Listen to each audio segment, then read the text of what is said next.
Good morning and welcome to this service of morning prayer on Wednesday the 13th of May in the fifth week of Eastertide.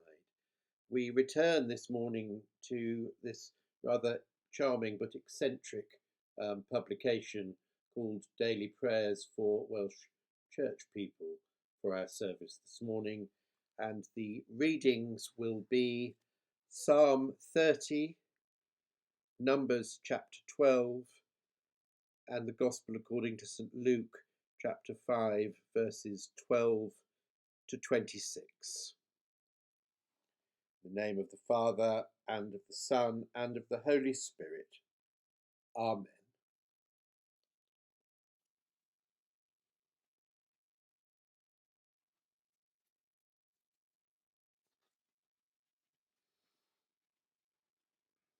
And so I will start by reading the Veni Creator Spiritus, as I can't see it. Come, Holy Ghost, our souls inspire, and lighten with celestial fire. Thou the anointing Spirit art, who dost thy sevenfold gifts impart. Thy blessed unction from above is comfort, life, and fire of love. Enable with perpetual light the dullness of our blinded sight. Anoint and cheer our soiled face with the abundance of thy grace. Keep far our foes, give peace at home. Where thou art guide, no ill can come. Teach us to know the Father, Son, and thee of both to be but one, that through the ages all along this may be our endless song. Praise to thy eternal merit, Father, Son, and Holy Spirit.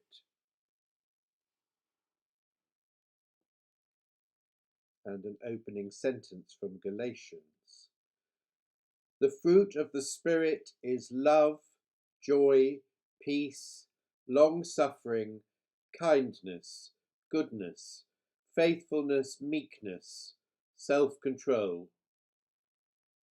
They that are of Christ Jesus have crucified the flesh with its passions and lusts.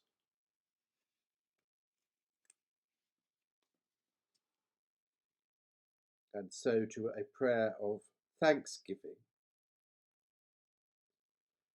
Thank you, merciful God, for loving me when I turned against you, for so lovingly forgiving all my sins when I turned back to you. All the old godless things are cleared away. Now everything is new and clean. For you have forgiven all my sins. I have passed from death to life, to new and better life with you.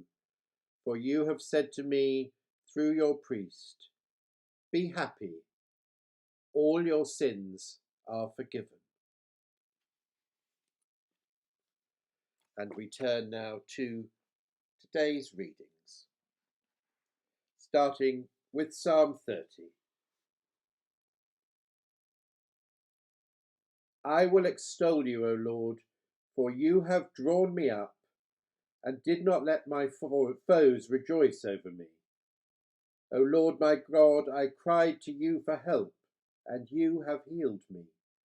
O Lord, you brought up my soul from Sheol, restored me to life from among those gone down to the pit. Sing praises to the Lord, O you, his faithful ones, and give thanks to his holy name. For his anger is but for a moment, his favour is for a lifetime. Weeping may linger for the night, but joy comes with the morning. As for me, I said in my prosperity, I shall never be moved.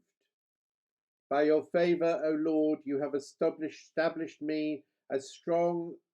You have established me as a strong mountain. You hid your face.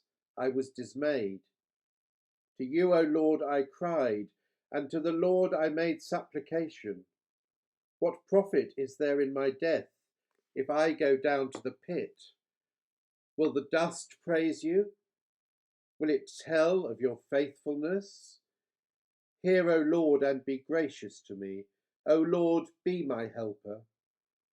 You have turned my mourning into dancing. You have taken off my sackcloth and clothed me with joy, so that my soul may praise you and not be silent. O Lord my God, I will give thanks to you forever. Glory be to the Father, and to the Son, and to the Holy Spirit, as it was in the beginning, is now, and shall be forever. Amen. And we continue our Old Testament readings from the book of Numbers, chapter 12.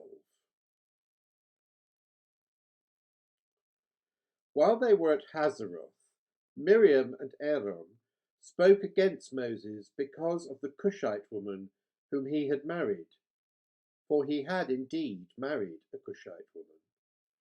And they said, "Has the Lord spoken only through Moses? Has he not spoken through us also?" And the Lord heard it.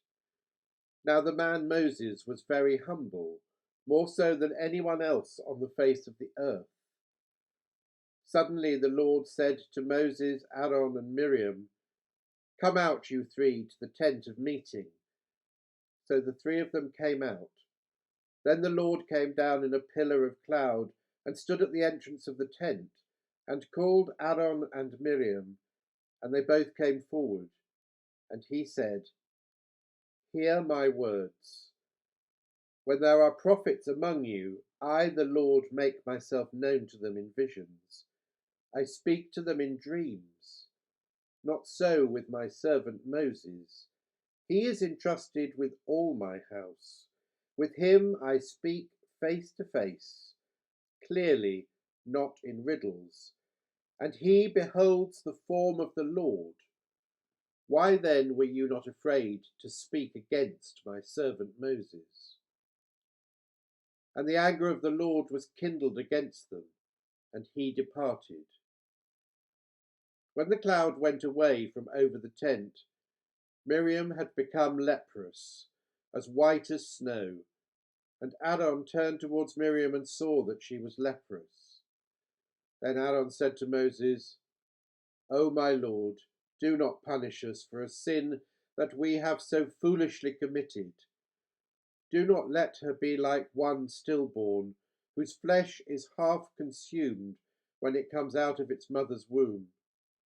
And Moses cried to the Lord, "O God, please heal her." But the Lord said to Moses, "If her father had but spit on her face, would she not bear her shame for 7 days? Let her be shut out of the camp for 7 days, and after that she may be brought back in again." So Miriam was shut out of the camp for 7 days, and the people did not set out on the march until Miriam had been brought in again. After that the people set out from Hazeroth and camped in the wilderness of Paran. Hear what the Spirit is saying to the church. Thanks be to God. And so we turn now to the Gospel according to St. Luke, where we are in chapter 5, starting at verse 12.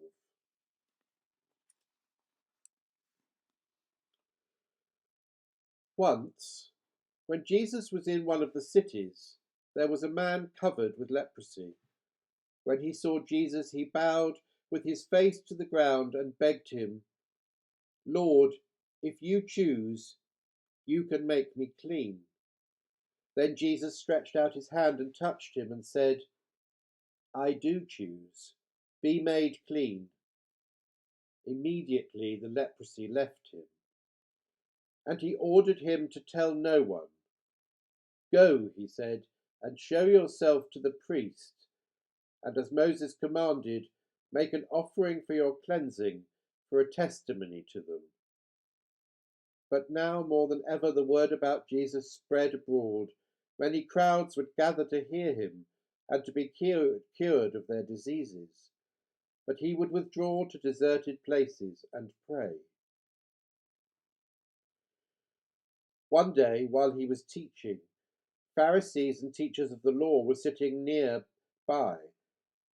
They had come from every village in Galilee and Judea and from Jerusalem, and the power of the Lord was with him to heal.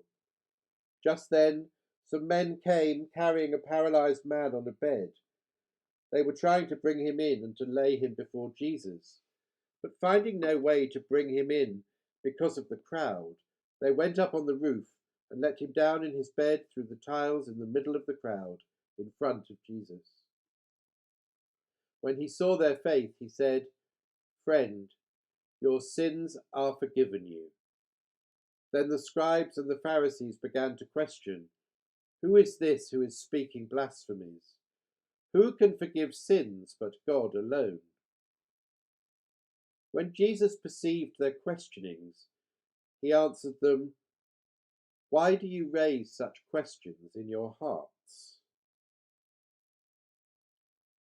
Which is easier to say, 'Your sins are forgiven you,' or to say, 'Stand up and walk'? But so that you may know that the Son of Man has authority on earth to forgive sins," he said to the one who was paralyzed, "I say to you, stand up and take your bed and go to your home." Immediately he stood up before them, took what he had been lying on, and went to his home, glorifying God. Amazement seized all of them, and they glorified God and were filled with awe, saying, "We have seen strange things today."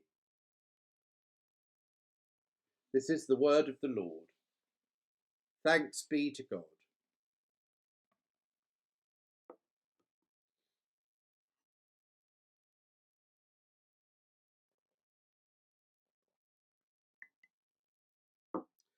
And so it occurs to me that in today's reading from Numbers, that Miriam and Aaron are jealous of Moses, who was humble more so than anyone else on the face of the earth, and that they find fault in his choice of wife, a Cushite, an outsider. Interestingly, it is often the outsider who the blame is aimed at, although that is mostly because they are an easy target, rather than them being the cause of the problem. We see this so often with the reaction to refugees and foreign fruit pickers. I wonder how those people who have been so vocal about a foreign workforce will feel as we have crops rotting in the fields for lack of workers, the start of which we have already seen. The main point, as I see it, is that by their jealousy, Miriam and Aaron exclude themselves from God's company and even their own society. And this is what we all do when we give in to our worst selves. The other thing to note from this reading is that the whole nation of Israel is held back for 7 days until Miriam is allowed back into the fold. Now, we do not have time here to discuss why it is the woman and not the man who faces the shame and punishment, but we perhaps have to remember to read all Scripture in the context of the time in which it was written, however uncomfortable that might be for us. The link between the Old and New Testament readings today is, of course, leprosy, a much feared and incurable disease of the ancient world, and which successful treatment was not really widespread until the second half of the 20th century. So Jesus curing leprosy was a cause of great interest and helped stories of his powers to spread wildly. There are so many cultural aspects to leprosy and Judeo-Christian faith, but the greatest of these is around uncleanliness and being untouchable. The power of Jesus touching lepers was profound. We have only to remember Princess Diana openly shaking the hands of an AIDS patient at a time when much fear and disinformation still surrounded that socially excluding disease. In our present pandemic, the public's perception is one of fear and sympathy around a disease that is mostly contracted through surface contact and not through sex or drug paraphernalia. How different a response when everyone feels they have an equal chance of infection without value judgments being made upon people's life choices. However, in the story of the healing of the paralytic, the concentration is upon the jealousy of the figures of authority, the scribes and the Pharisees, directed at the upstart preacher and prophet, Jesus of Nazareth, where Jesus sees the questions in their hearts and lets rip with, which is easier to say, your sins are forgiven you, or to say, stand up and walk? Amen.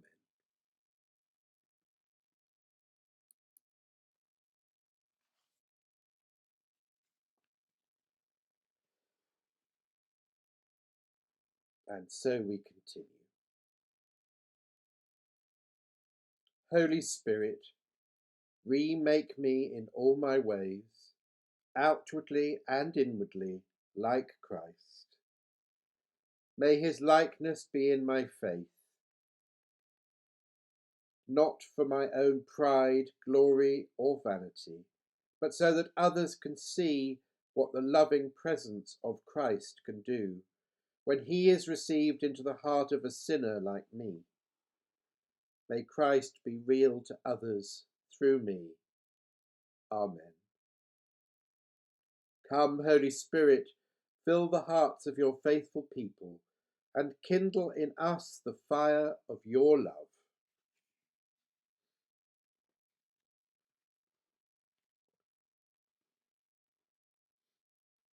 And so the Exultet, the Easter song of praise.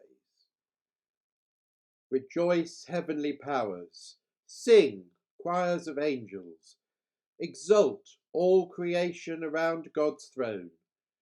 Jesus Christ, our King, is risen. Sound the trumpet of salvation. Rejoice, O earth, in shining splendour, radiant in the brightness of your King. Christ has conquered. Glory fills you. Darkness vanishes forever. Rejoice, O Mother Church. Exult in glory. The risen Saviour shines upon you.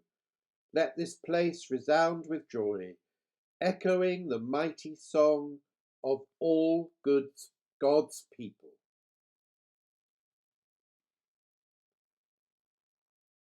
And the Regina Coeli. Joy to you, O Queen of Heaven. Alleluia. Him who you were meet to bear. Alleluia. As he promised, has arisen. Alleluia. Pour for us to him your prayer. Alleluia. Rejoice and be glad, O Virgin Mary. Alleluia. For the Lord has risen indeed. Alleluia. Let us pray. O God, who by the resurrection of your Son, our Lord Jesus Christ, has given joy to the whole world, grant that with the prayers of his mother, the Virgin Mary, we may obtain the joys of everlasting life, through the same Christ our Lord. Amen. And may the divine assistance remain with us always, and may the souls of the faithful departed, through the mercy of God, rest in peace. Amen.